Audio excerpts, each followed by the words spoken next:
Rightio guys, welcome to a sort of first impressions ride of the CFMOTO CLX 700 Heritage, which is sort of CFMOTO's one of their middleweight roadsters. Sort of first impressions because first impression ride didn't go to plan. Okay. Problem one, indicator switch isn't working properly. Problem two, a bit more serious.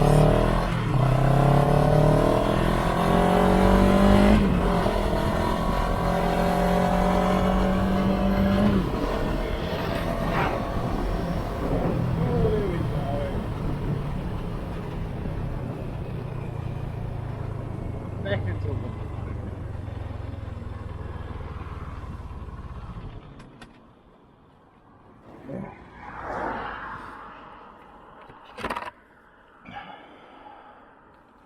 Hopefully all those error codes are visible.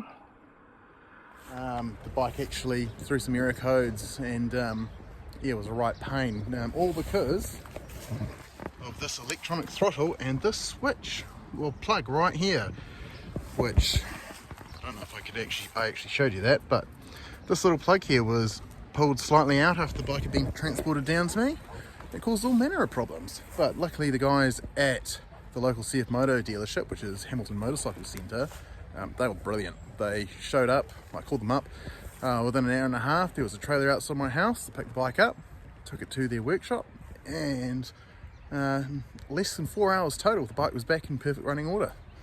So big ups, that's exactly what you want with a dealer who's dealing with these lesser known brands here in New Zealand. So fantastic service from them. So now the bike's actually been riding, it's sort of, yeah, first impressions of it riding in tip-top shape. It's bloody marvellous. Less than $11,000, brand new. What can I say? 686 or 88, what was it? 693, sorry. CC parallel twin. Sort of tracker styling. It's got an 18-inch front tyre, I believe a 17 on the rear, Pirelli tyres on them.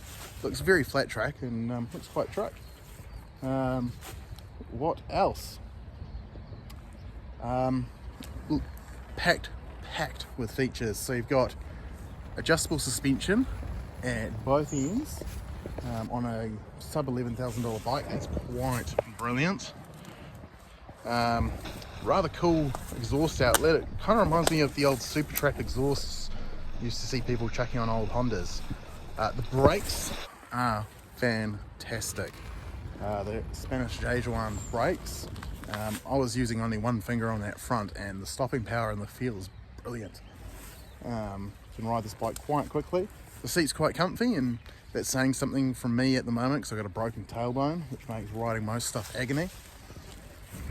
LED lighting all round, rather cool styling, and another lovely feature we've got here, cruise control, which again you don't see that a lot on bikes under 15 grand. So that's the big selling point for the CFMOTO, is it has a lot of features for your money.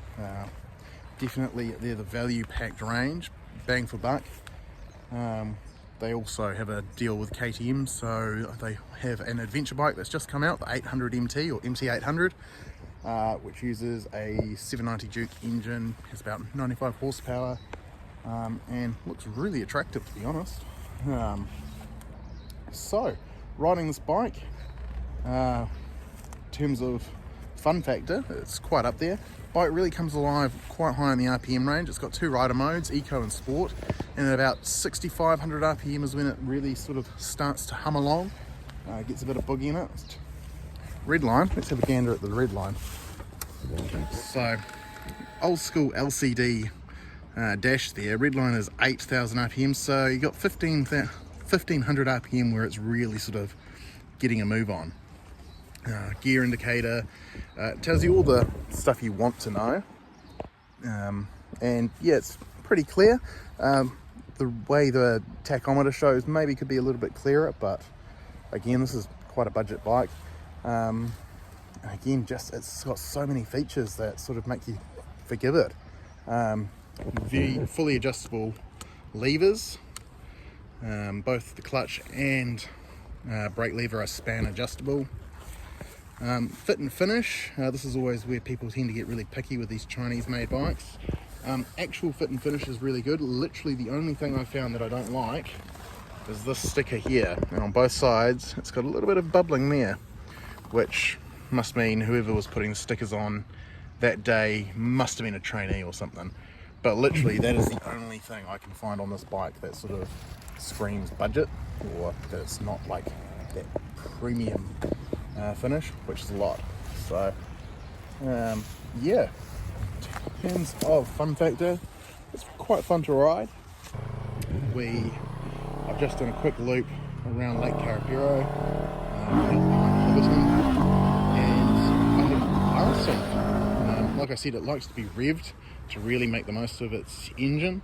Eco mode's good for commuting, I'd say. I haven't really had it in eco mode that much. I'd say it's fairly impressive for your money, which is under $11,000. Handling wise, handles great. I do find though that my foot here, whack it on, I tend to be resting my heel on the exhaust a bit, which, yeah, not particularly ideal, but hey, that's just a quirk of this bike and it's far from heinous. I quite like the rear hugger number plate holder. Not too sure how visible those indicators are, being so low down, but in terms of styling, it's a great looking bike. So that's the first impressions of this. I've got it for a while. CFMOTO's New Zealand distributor Mojo Motorcycles hasn't told me when they want it back, so we will ride it as much as we can, and we'll do a full review as the time goes on. So thanks for watching. If this has been of any use to you, give us a like, give us a subscribe. I'd really appreciate it. That'll help me towards making more content. Maybe get a set of leathers that isn't associated with another motorcycle brand. And yeah, I'll catch you on the next vid. So see you around.